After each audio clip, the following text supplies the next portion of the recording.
தான் கஷ்டப்பட்ட அந்த கஷ்டம் வந்து மற்றவர்களுக்கு இருக்கக்கூடாது சொல்லிட்டு கிட்டத்தட்ட வந்து 50,000 பேருடைய வாழ்க்கையை வந்து புரட்டி போட்டவர்.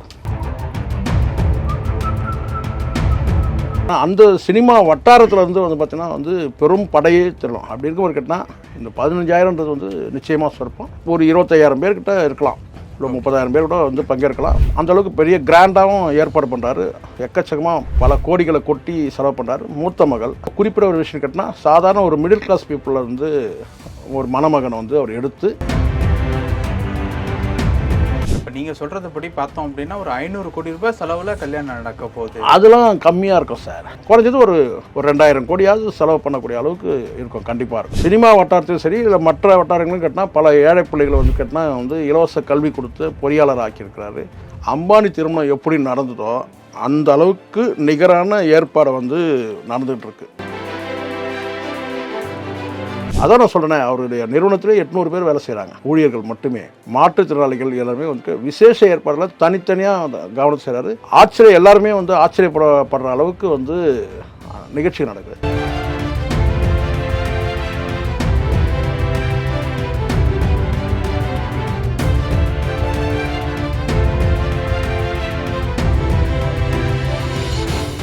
ரியல் ஒன் நேயர்களுக்கு வணக்கம். இன்று நம்மளுடைய நேர்காணலுக்கு பிரபல யூடியூபரான திரு ஷேகுவார் அவர்கள் நினைச்சிருக்காங்க. சார் வணக்கம். வணக்கம் தமிழ், வணக்கம். எப்படி இருக்கீங்க? மகிழ்ச்சி. நல்ல செய்தி தானே? நல்ல செய்தி தான். நல்லது. ஐசரி கணேஷ் அவர்கள் அவருடைய மகளுக்கு வந்து 9ஆம் தேதி வந்து திருமணம் நடத்த போறாரு. இந்த திருமணத்தை பொறுத்த வரைக்கும் 15,000 பேருக்கு மேல வந்து கலந்துக்குவாங்க அப்படிங்கிற மாதிரி செய்திகள்லாம் நம்ம கேள்விப்பட முடியுது. இதுல வந்து பொலிட்டிக்கல் பர்சனாலிட்டிஸ், அதுக்கப்புறம் வந்து சினிமா பிரபலங்கள், அவர் நார்மலாக சினிமாவில் தயாரிப்பாளர் தான் இருக்காரு, சினிமா பிரபலங்கள், அதுக்கப்புறம் ஸ்போர்ட்ஸ் பர்சனாலிட்டி, நிறைய பேர் வந்து கலந்துக்க போகிறதா சில தகவல்லாம் வந்து கிடைச்சிருக்கு. இதையும் தாண்டி சொல்ல போனால் பல கோடி ரூபாயில் இந்த திருமணம் நடக்க போகிறதாகவும் வந்து தகவல்லாம் வந்திருக்கு. இந்த அளவுக்கு வசதியாக திருமணம் நடத்தக்கூடிய அளவுக்கு ஐசரி கணேஷ் வந்து அவ்வளோ ஒரு வெல் செட்டில்டான ஒரு ஃபேமிலியில் இருக்கிறவரா எப்படி சார்? முதல்ல ஐசரி கணேஷ் யாருன்றதை முதல்ல பார்ப்போம். ஐசரி வேலன்னு சொல்லி அவங்களோட அப்பாவா? அவங்க அப்பா. அவர் வந்து எம்ஜிஆருக்கு நெருக்கமானவர். எம்ஜிஆருக்கு ரொம்ப க்ளோஸாக. ஆமாம்மா, ரொம்ப நெருக்கமானவர். சினிமாவில் அவர் வந்து அரசியலில் வந்து அவருக்கு திமுகவில் இருக்கும்போதே அவரோட பயணிக்கிறார், எம்ஜிஆரோட பயணிக்கிறார். கிட்டத்தட்ட உதவியாளர் மாதிரி தான் வச்சுக்கோங்களேன். ஆனால் சினிமாவில் வந்து இல்லை. நாகேஷ் வந்து சினிமாவில் வந்து இவருக்கு வந்து ஒரு முரண் வருது. நாகேஷ்க்கும் எம்ஜிஆருக்கும் ஒரு முரண் வருது. அப்போ முரண் வரும்போது ஏற்கனவே சந்திரபாபு வந்து ஏற்பட்ட முரணில் தான் எம்ஜிஆர் தான் இவரை கொண்டு வர்றாரு, நாகேஷை. இல்லைனா ஒரு குணச்சித்திர நடிகராகவே போயிட்டுருப்பார். காமெடிக்கு கொண்டு வரதே வந்து கேட்டால் எம்ஜிஆர் தான் கொண்டு வராரு. ஆனால் ஒரு கட்டத்தில் ஏதோ ஒரு சில வார்த்தைகள் சரியாக வந்து தப்பாக பேசினார் நாகேஷ். அவங்களுக்குள்ள முரண் வருது. அப்போது அவர் என்ன செய்கிறாருன்னா வந்து ஒரு காமெடியன் வேணும்னு கேட்டால் அப்போ அவர் சூஸ் பண்ணது 2 பேர். ஒன்று தேங்காய் சீனிவாசன், வந்து இவர் வந்து தேங்காய் சீனிவாசன் வந்து ரயில்வே பணியிலேருந்து அவர் வந்து சினிமாவுக்கு வந்தவர். ரொம்ப ஒன்று வந்து விசுவாசமானவங்க. யாரோடனா எம்ஜிஆரோட. இவர் ஒரு பக்கம் ஐஸ்வரி வேலனையும் வந்து கொண்டு வர எங்கள் மாமான்னு ஒரு முதல் படம், அதில் வந்து அவர் கொண்டு வருவார்.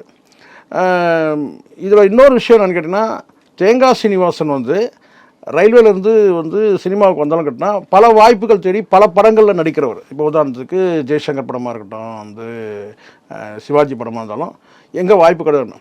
ஆனால் இவருடைய கெரியர் எப்படின்னு கேட்டிங்கன்னா, ஐஸ்வர்யா முழுக்க எம்ஜிஆர்ன்ற 3 எழுத தவிர அவருக்கு வேறு எதுவும் தெரியாது.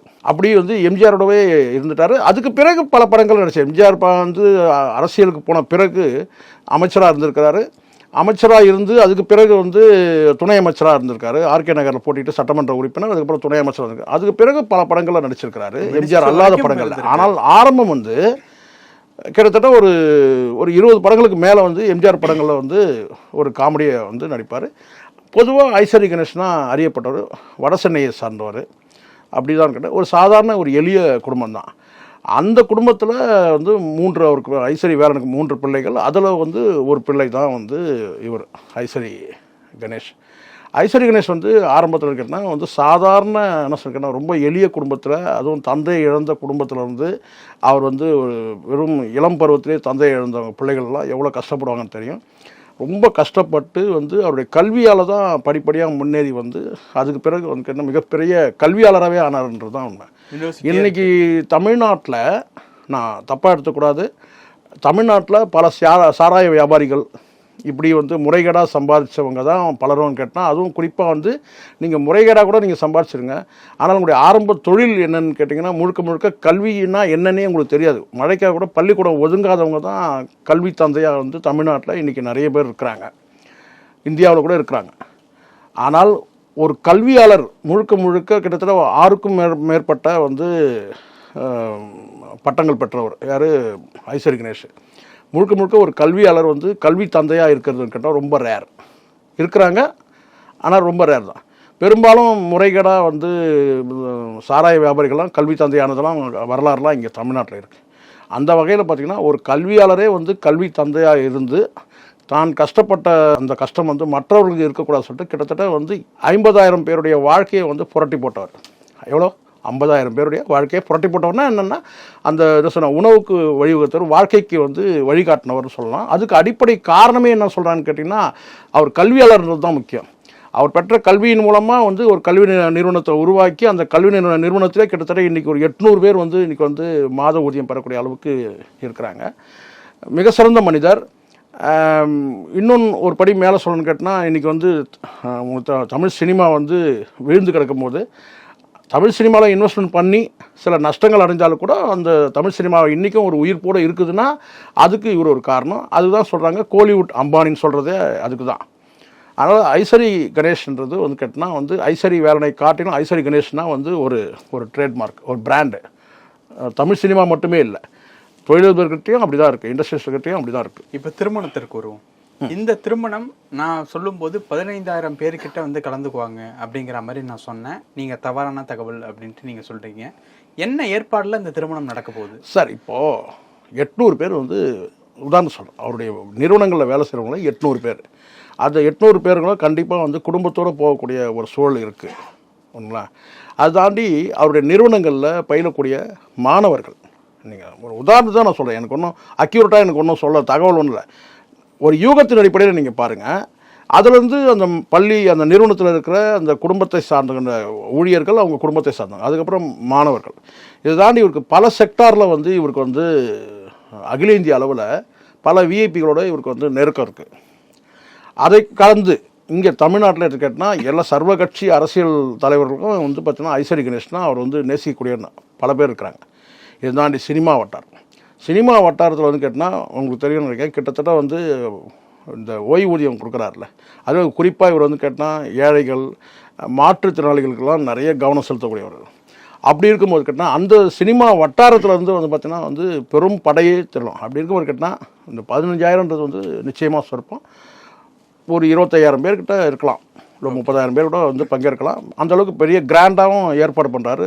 எக்கச்சக்கமாக பல கோடிகளை கொட்டி செலவு பண்ணுறாரு. மூத்த மகள் அதில் வந்து கேட்டால் இதில் என்னென்னா ரொம்ப குறிப்பிட ஒரு விஷயம் கேட்டால், சாதாரண ஒரு மிடில் கிளாஸ் பீப்புளில் வந்து ஒரு மணமகனை வந்து அவர் எடுத்து, அது காதல் திருமணம் கூட இருக்கலாம், ஆனால் வந்து மகள் விருப்பப்படி அந்த திருமணம் நடக்குது. மாலத்தீவில் தான் திருமணம் நடக்குதுன்னு சொல்கிறாங்க. எந்த அளவுக்கு வந்து இனி அடுத்த கட்டம் அவருடைய நடவடிக்கைகள் பொறுத்து நம்ம பேச முடியும். ஆனால் இன்றைக்கி தேதிக்கு ஒரு 25,000 பேர் கலந்துக்கிற அளவுக்கு பிரம்மாண்டமான பல நடிகர்கள் உங்களுக்கு தெரியும். கடந்த காலத்தில் வந்து கேட்டால் வந்து சிங்கப்பூரில் கல்யாணம் நடத்துனாங்க, வந்து ஜப்பானில் கல்யாணம் நடந்துச்சு, இன்னும் பல இடங்கள் இருக்க சினிமா வட்டாரத்தை சார்ந்தவங்க, மற்ற அரசியல் தொழிலதிபர்கள் எல்லாமே வந்து பிரம்மாண்டமான ஒரு கல்யாணங்கள். அதையெல்லாம் மிஞ்சக்கூடிய அளவுக்கு இவர் பண்ணுவார்ன்றது தான் செய்தி. இப்போ நீங்கள் சொல்கிறதுபடி பார்த்தோம் அப்படின்னா ஒரு 500 கோடி ரூபாய் செலவில் கல்யாணம் நடக்க போகுது. அதெல்லாம் கம்மியாக இருக்கும் சார், 500 கோடின்றத கம்மியா? ஆமாம், எப்படியும் உங்களுக்கு அதான் சொல்கிறேன்னா, எங்களுக்கு சாதாரணமாக கேட்டால் அந்த செட்டே வந்து ஏதோ ஒரு குறிப்பிட்ட ஒரு செட்டு வந்து ஒரு மாடலுக்கு செட்டு போகிறாங்க, அது 30 கோடி. வெறும் மண்டபத்துக்கான செலவு மட்டுமே, மண்டபம் சொல்ல முடியாது, ஒரு செட்டு போடுறாங்க திருமணத்துக்கான அந்த செட்டு, அதுவே 30 கோடினா அதை வச்சு நீங்கள் ஒரு கணக்கு போடுங்க. 500 கோடி குறைஞ்சது ஒரு 2,000 கோடியாவது செலவு பண்ணக்கூடிய அளவுக்கு இருக்கும், கண்டிப்பாக இருக்கும். அந்த அளவுக்கு அவர் வந்து ஒரு தாராள மனசுள்ள மனுஷன். அதுதான் அங்கே ரொம்ப கேட்டேன் நான். நீங்கள் சொன்னால் நீங்கள் மிகைப்படுத்தும் தான் தெரியும், இவர் ஏன் இப்படிலாம் பேசுகிறாருன்னு. நல்ல விஷயத்தில் சொல்லி தான் ஆகணும், நல்ல மனுஷனை சொல்லி தான் ஆகணும், சொல்ல வேண்டிய நேரத்தில் சொல்லணும் இல்லையா? அந்த வகையில் கேட்டால் இவர் வந்து இந்த சினிமா துறையில் இருக்கிறவங்களுக்கு வந்து பார்த்திங்கன்னா வந்து நடிகர் சங்கங்கள் செய்யக்கூடிய, தயாரிப்பாளர் சங்கங்கள் செய்யக்கூடிய, மற்ற இயக்குநர் சங்கங்கள் செய்யக்கூடிய அந்த இதை வந்து பார்த்திங்கன்னா இவர் வந்து செய்கிறார். பலர் பேருக்கு வந்து கேட்டால் பென்ஷன் கொடுத்துட்டு வர்றார். கொடுக்கணும்னு கட்டாயம் கிடையாது, பல பேர் பிள்ளைகளுக்கு வந்து கேட்டினா வந்து இதெல்லாம் நிறைய பேர் தெரியாது சார், சைலண்ட்டாக போயிடுது. சினிமா வட்டாரத்தையும் சரி இல்லை மற்ற வட்டாரங்களும் கேட்டினா பல ஏழை பிள்ளைகளை வந்து கேட்டினா வந்து இலவச கல்வி கொடுத்து பொறியாளர் ஆக்கியிருக்கிறாரு. ஸோ நிறைய பேருக்கு வாழ்க்கை கொடுத்துருக்கிறாரு. அதனால் நல்ல மனுஷன், ஒரு மனநிறைவோடு பண்ணுறாரு. இந்த சூழ்நிலையில் வந்து கேட்டினா அவருக்கு ஒரு ஒரு சோகம் என்னன்னு கேட்டிங்கன்னா, அப்பாவும் இல்லை அம்மாவும் இல்லை. நான் சொல்கிறது ஐஸ்வரி கணேஷுக்கு சொல்கிறேன். ஏன்னா அவங்க அப்பாலாம் பேசுனாரே, உங்களுக்கு படம் பார்த்திங்கன்னா தெரியும். இந்த ஜென்ரேஷன் பார்த்துருக்க வாய்ப்பு இல்லை. அவருடைய பழைய படங்கள் நீங்கள் எடுத்து அவர் சாதாரணமாக பேசுகிறதே சிரிப்பு வரும், பேசினாலே சிரிப்பு வரும். ரொம்ப உடலெல்லாம் நாகேஷ் மாதிரி உடலெல்லாம் ஆட்டணும்லாம் அவசியமே கிடையாது. ஐஸ்வர்யவலன் பேசினார்னாலே சிரிப்பு வந்துடும். அவருடைய அந்த மொழி, அந்த லாங்குவேஜ் சொல்கிறேன், கிட்டத்தட்ட வந்து நார்த் மெட்ராஸ் லாங்குவேஜ் கொஞ்சம் மிக்ஸ் ஆகும். பட் இருந்தாலும் வந்து கேட்டால் வந்து அந்த ஃப்ளோ வந்து பார்த்தீங்கன்னா பேசினாலே சிரிப்பு வரும். ஓகே, அது ரொம்ப எம்ஜிஆர் அவர்களுக்கு ரொம்ப நெருக்கமாக, ரொம்ப அன்புக்கு பாத்திரமாக இருந்தார். இன்னொரு எம்ஜிஆர் மடியில் வளர்ந்தவர் தான் சார் இவர் ஐஸ்வரி கணேஷ் வந்து. அதெல்லாம் பெரிய விஷயம் இல்லை. ஸோ அதனால் வந்து செல்லப்பிள்ளை அப்படி கூட இருக்கும் நிச்சயமாக. அவங்க எம்ஜிஆர் அது பெரிய விஷயம் தானே. அதெல்லாம் எம்ஜிஆர் நம்மலாம் தூரத்து வந்து ரத்தம் சொட்ட சொட்ட எம்ஜிஆருடைய போத உடல் தான் பார்க்க முடியுது நம்மளால். டெட் பாடியாக இருக்கும்போது பார்க்க முடியல. கலைஞரையாவது நம்ம நிறைய முறை சந்திச்சிருக்கோம். பட் இவர் கேட்டால் இறந்த பிறகு தான் வந்து இல்லைன்னா ரொம்ப தூரத்தில் பிரச்சாரத்தை சந்திக்கிற மாதிரி இருக்கும். ஸோ இறந்த பிறகு தான் கேட்டால் ஒரு 20-30 அடி தூரத்தில் நம்ம பார்க்குற மாதிரி இருந்துச்சு. பட் இவங்கெல்லாம் வந்து மடியில் எம்ஜிஆர் மடியிலே வளர்ந்தவங்கன்னு சொன்னால் ரொம்ப ரேர் தானே. ஓகே, ஸோ அதனால் அதுதான் அந்த குணம் தான், அந்த ஈர்ப்பு தான் வந்து இவருக்கு வந்து அந்த என்ன சொன்னது தயால குணம், வாரி கொடுக்குற அந்த குணம் இருக்குது. எனக்கு தெரிஞ்சு நிறைய பேருக்கு செஞ்சுருக்கிறாரு. தகவல்கள் சொல்கிறேன், உண்மையான தகவல். நம்மக்கிட்ட சொல்கிறவங்களும் வந்து கேட்டால் ஆதாரப்பூர்வமாக சொல்லுவாங்க. நிறைய பேர் செஞ்சுருக்காரு, சைலண்ட்டாக பண்ணிட்டுருக்காரு. அதுதான் ரொம்ப முக்கியம். இங்கே 50 ரூபா கொடுத்துட்டு 500 ரூபாய்க்கு போஸ்டர் வச்சு ஓட்டுறவெல்லாம் இருக்கிறான் இந்த சினிமாவிலும் சரி அரசியல்வாதிக்கு மத்தியில். ஆனால் தான் கொடுக்குற வந்து உதவி வந்து பார்த்தீங்கன்னா மற்றவர்களுக்கு யாருக்கும் தெரியாத அளவுக்கு செய்யக்கூடிய யார் கேட்டினா அது ஐஸ்வரி கணேஷ். ஓகே, இந்த திருமணத்தை பொறுத்த வரைக்கும் பல பிரபலங்கள் வருவாங்க அப்படிங்கிற மாதிரி வந்து எதிர்பார்க்கப்படுது. இப்போ கூட ஐஸ்வரி கணேஷ் வந்து அடுத்து வந்து மாரி செல்வராஜ், தனுஷ் அவர்களுடைய கூட்டணியில் ஒரு படத்தை தயாரிக்க போகிறதா அனௌன்ஸ்மெண்ட்லாம் வந்து கொடுத்துருக்காரு. இன்னொரு பக்கம் பார்த்தா சில நாட்களுக்கு முன்னாடி ஒரு நடிகரனுடைய திருமணம் கப்பல்லே வந்து நடந்தது. அதற்கு வந்து பிரபல நடன ஆசிரியர்லாம் பெரிய லெவலில் வந்து விளம்பரம் பண்ணி ரொம்ப ஒரு கோலாகலமாக்கினாங்க. அந்த மாதிரியான சம்பவங்கள் இங்கே ஏன் அப்படி சுற்றி வளைச்சு பேசுகிறீங்க? நம்ம நேரடியாக சொல்லுங்கள். நம்மளுடைய அண்ணன் தானே நெப்போலியன் தான் நீங்கள் சொல்ல வரீங்க. அதெல்லாம் ஒன்றும் பிரச்சனை இல்லை சார். பாசிட்டிவான ஒரு விஷயம் சொல்கிறேன். அவருடைய மகிழ்ச்சிக்கு, அவர் வந்து அவர் சந்தோஷத்துக்கு, குடும்பத்தோட சந்தோஷத்துக்கு செலவு பண்ணுறது கூட மனசு ஒன்றும் சார். அடுத்தவங்களை கூப்பிட்டு வந்து உபசரிக்கிறதுக்கும் அவங்களுக்கான செலவுகளை பண்ணுறதுக்கும் அதுக்கும் ஒரு மனசு வேணும் தானே. அந்த வகையில் நெப்போலியன் வந்து அவருடைய மன திருப்திக்கு வந்து பல பேரை வர வச்சுருந்தார். கோலாகலமாக திருமணத்தை பண்ணார். சரிங்களா? அது நம்ம சொல்கிறதுல ஒன்றும் கிடையாது. அது மாதிரி இது நடக்குமான்னு நீங்கள் கேட்குறீங்க. அதுதான் நான் சொல்கிறேன். நிச்சயமாக அதுதான் சார். இன்னும் பல பேர் நீங்கள் வெறும் சினிமா பிரபலங்கள் மட்டுமே செய்யக்கூடியது நமக்கு தெரியுது. சினிமாவில் உழைச்சி தான் சம்பாதிக்கிறாங்க. ஆனால் அதை தாண்டி இன்னும் பல தொழிலதிபர்கள் வந்து கோடிக்கணக்கில் ஏன் அம்பானி திருமணம் எப்படி பண்ணாங்க? கிட்டத்தட்ட நான் சொல்கிறேன் உங்களுக்கு, அம்பானி திருமணம் எப்படி நடந்ததோ அந்த அளவுக்கு நிகரான ஏற்பாடை வந்து நடந்துகிட்ருக்கு தமிழ்நாட்டின் அம்பானி. கண்டிப்பாக. அதனால தான் கோலிவுட் அம்பானின்னு சொன்னேன். ஐஸ்வரி கணேஷ் வந்து கோலிவுட் அம்பானி. எப்படி அம்பானி திருமணம் நடந்ததோ யாரும் ஆப்சண்ட் ஆக மாட்டாங்க சார். எல்லா வட்டாரத்திலும் சொன்னேன் சார். சினிமா வட்டாரத்தில் தாண்டி அது தொழிலதிபர்கள் வட்டாரத்திலும் சரி, அரசியல்வாதிகள் வட்டாரத்திலும் சரி, இந்த 3 செக்டார் சொல்லுவாங்களே, அது தாண்டி சாதாரண உழைக்கும் மக்கள் கூட, அதான் நான் சொல்கிறேனே, அவருடைய நிறுவனத்திலே 800 பேர் வேலை செய்கிறாங்க, ஊழியர்கள் மட்டுமே. மாற்றுத்திறனாளிகள் எல்லாருமே வந்து விசேஷ ஏற்பாடுகளை தனித்தனியாக கவனம் செய்கிறாரு. எல்லாருமே வந்து ஆச்சரியப்படுற அளவுக்கு வந்து நிகழ்ச்சி நடக்குது. நீங்கள் கேட்குறது குறிப்பிட்ட நடிகைகள் வருவாங்களான்னு நீங்கள் கேட்குறீங்க. அது வந்து இதில் ஒரு ஸ்பெஷல் இருக்குது. எம்ஜிஆர் காலத்து நடிகைகள், அதுக்கு பிறகு இப்போது வந்து நான் சொல்கிறது எம்ஜிஆர் காலத்து நடிகைகள்னால் சரோஜா தேவி, அந்த மாதிரி நடிகைகள்.